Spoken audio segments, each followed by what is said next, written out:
7 de la mañana con 20 minutos. Seguimos con más información aquí en De 6 a 9. Finalmente, la ley de reforma universitaria fue promulgada, luego que se demoró mucho la discusión, además en el Pleno del Congreso, ¿no es cierto? Finalmente fue promulgada. Así es, se estuvieron además el congresista Mora, el presidente del Congreso y una serie de personas, incluso el ministro de Educación, para respaldar esa norma. Ese es un tema del que nos queremos ocupar, pero también queremos hablar con el señor Vicente Ceballos, el congresista, integrante de la Comisión de Educación, el tema de la Garcilaso de la Vega y la denuncia finalmente que presentarán ante la Fiscalía por varios delitos.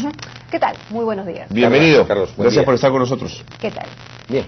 Este caso, el de la Universidad Garcilaso de la Vega, con esta investigación que ustedes han realizado, de alguna manera es el argumento perfecto para respaldar la promulgación de la Ley de Educación, digamos. Una feliz coincidencia, promulgación de la ley y presentación de este informe sobre irregularidades de la Universidad Garcilaso, que obviamente nos da un contexto diferente, ¿no? Una ley ante un estado de necesidad, si cabe la circunstancia, ¿no? En principio, como se haya hecho de conocimiento público, se han identificado 6 graves delitos: lavado de activo, asociación ilícita, defraudación tributaria, fraude de personas jurídicas, estafa y delito contra la fe pública. Una serie de delitos en la cual están comprometidos gravemente 20 altos funcionarios del más alto nivel de la universidad, pero también algunos síntomas graves de nepotismo.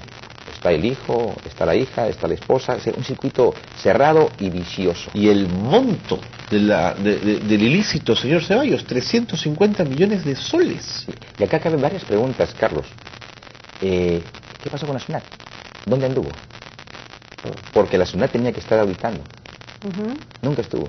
Y también otra grave responsabilidad: ¿dónde está el Ministerio Público del Poder Judicial? Porque hay denuncias desde hace 3 años y no avanza. Ayer el informe final se ha, que le digo, materializado de manera expresa, ¿no?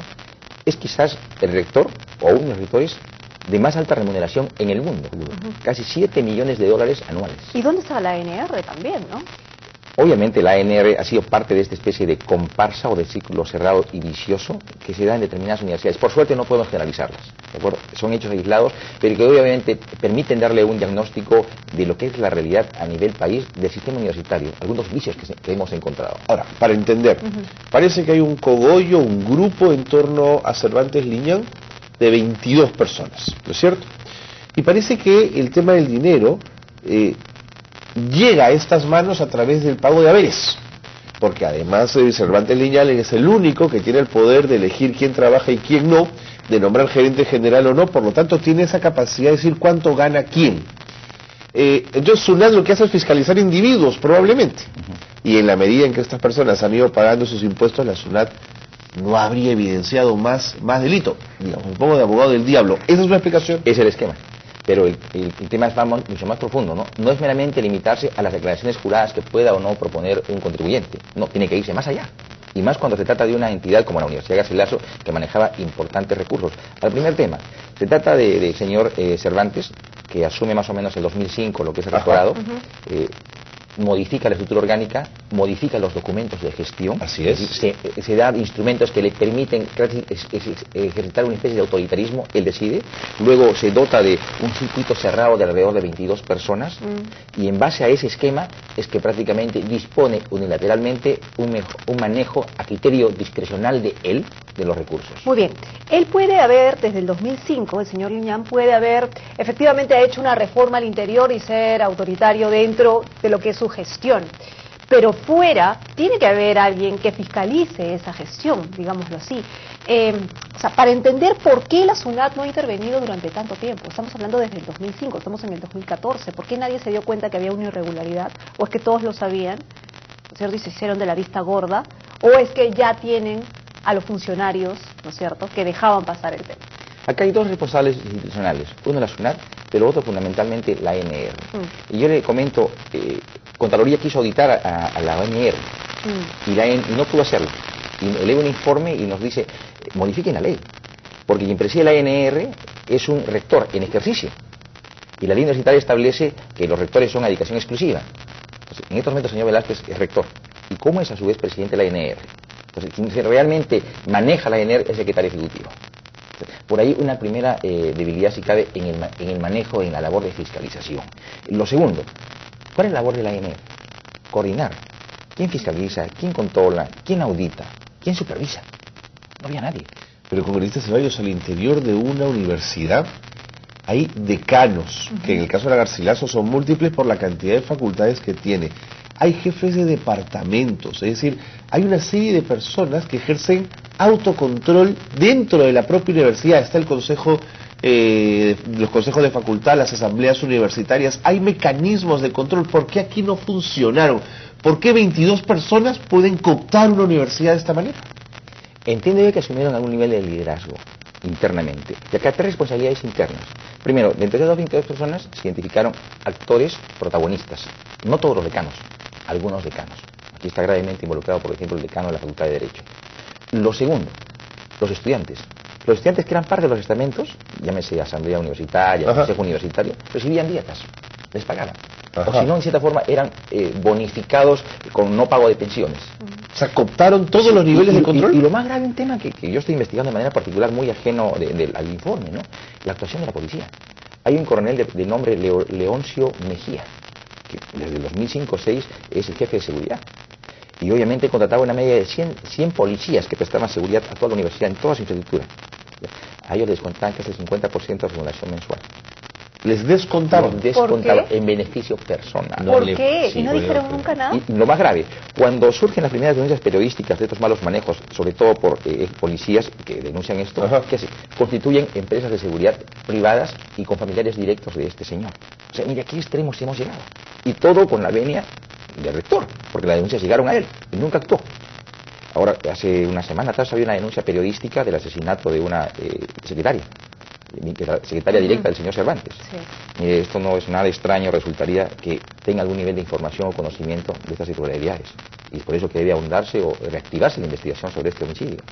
Ahora, usted ha mencionado y ha señalado, sí, eso es terrible, pero usted ha señalado que habían informaciones y denuncias periodísticas. Pero para que haya denuncias periodísticas es que hay personas que querían hablar. Y nosotros sí hemos podido conversar con personas que estaban denunciando lo que sucedía al interior de la Garcilaso. ¿Por qué no se le prestó atención? ¿Por qué se tuvo que llegar a tales niveles y poner los reflectores sobre la universidad para que se toque ese tema? Porque usted ha mencionado responsabilidad en la ANR, responsabilidad en los funcionarios, cooptando a todo nivel en la universidad. Pero habían denuncias. ¿Por qué el Poder Judicial o el Ministerio Público no las cogió? Primero, con esta premisa, autonomía universitaria. Soy entidad privada y nadie me puede auditar. Cierto reparo. Lo segundo, que nos ha suscitado como comisión de fiscalización, como comisión de educación en investigación de facultades de fiscalización. ¿Qué nos ha pasado? Cuando hemos pedido autorización para el allanamiento, para la incautación de documentos, el Poder Judicial nos los ha negado. Y hemos identificado en el curso del proceso que muchos de ellos trabajaban en la Universidad Garcilaso. Es más, y no exagero, lo hemos evidenciado, muchos políticos, muchos altos magistrados, doctor honoris causa para acá, doctor honoris causa para allá. Una pésima metodología. Inclusive, no quiero exagerar, y obviamente no voy a dar nombres, parlamentarios, colegas parlamentarios, también honoris causa. Pero ¿cuál es la hipótesis? Que se regalaban doctorados, que se daban doctorados a terceras personas para ampliar una red que te permitía operar sin ningún nivel de vigilancia y control. ¿Esa es la tesis? No tanto para operar o ser parte de una red, sino para silenciar. Proteger. Para silenciarla o en todo caso en un supuesto que se actúe con cierto blindaje. Y esto se ha manejado, la Universidad de las Peruanas también en algún momento fue denunciada por pagar pasajes en avión. El caso del señor César Álvarez, becaba a los jueces para que se vayan a capacitar a Canadá. Sí, claro. O sea, una metodología que se está haciendo ya sistemática en distintas esferas públicas. ¿Cuántos funcionarios del Ministerio Público, del Poder Judicial, ustedes han, digamos, visto, revisado, que trabajaban también para la Garcilaso? Son alrededor de 2 decenas, casi 20 funcionarios. 20 funcionarios que trabajan en el Poder Judicial. En el Poder Judicial, o sea. Ahora, no necesariamente implica que sean profesores nombrados, no, por lo general son profesores contratados.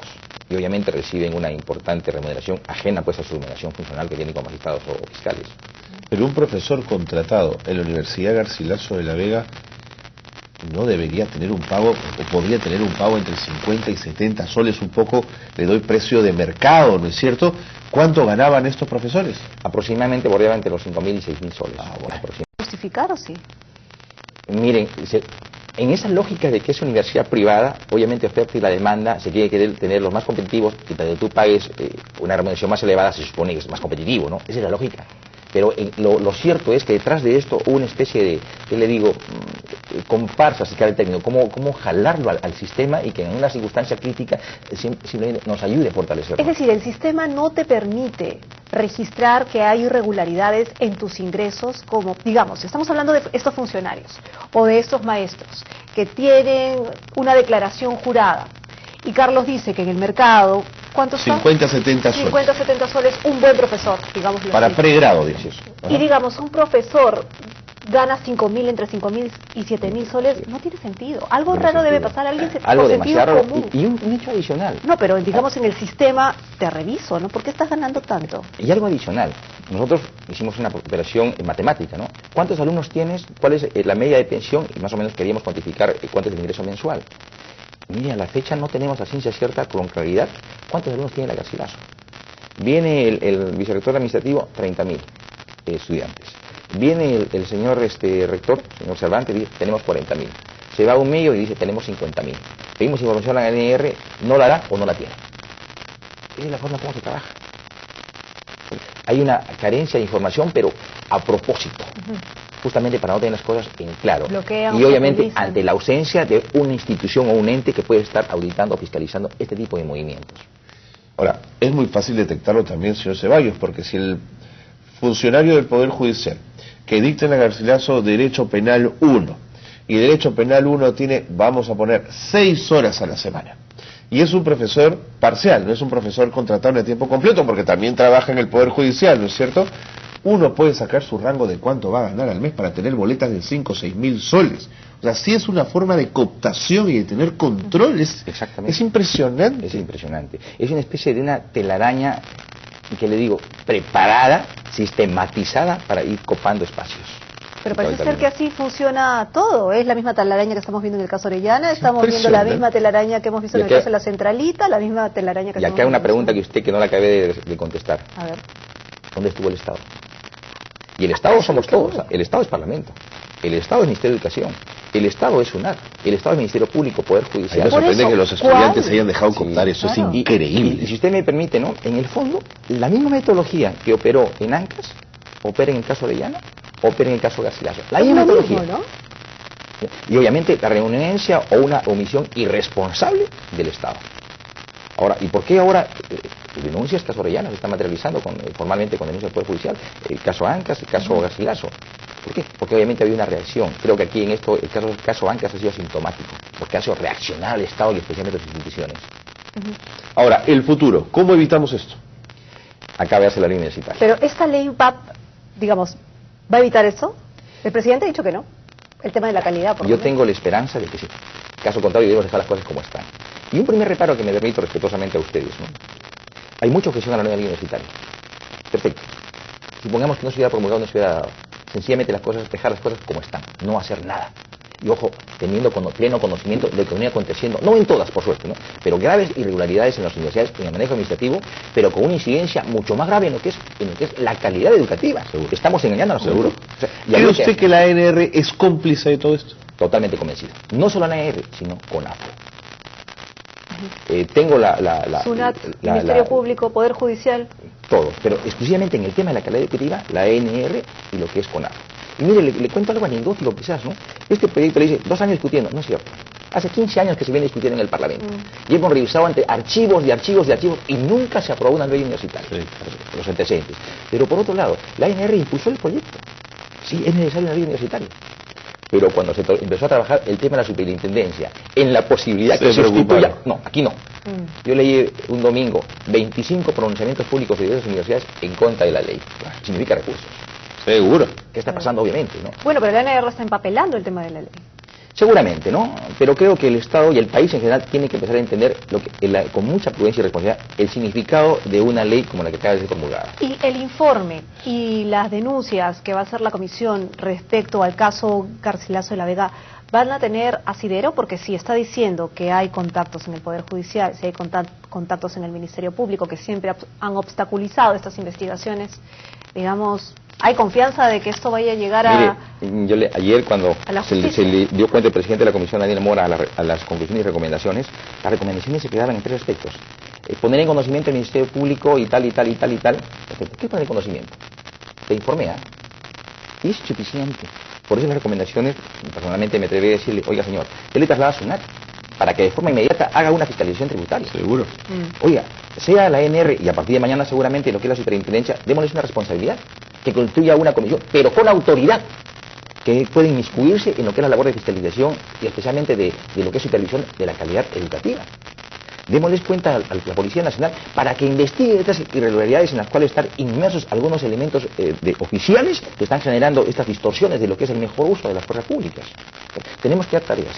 Pero obviamente esto no queda en un informe, tenemos que hacerle seguimiento. José Valles, muchas gracias por haber estado con nosotros. Impresionante todo lo que han podido encontrar. Gracias por haber estado aquí. Gracias. A usted, Carla y Carlos.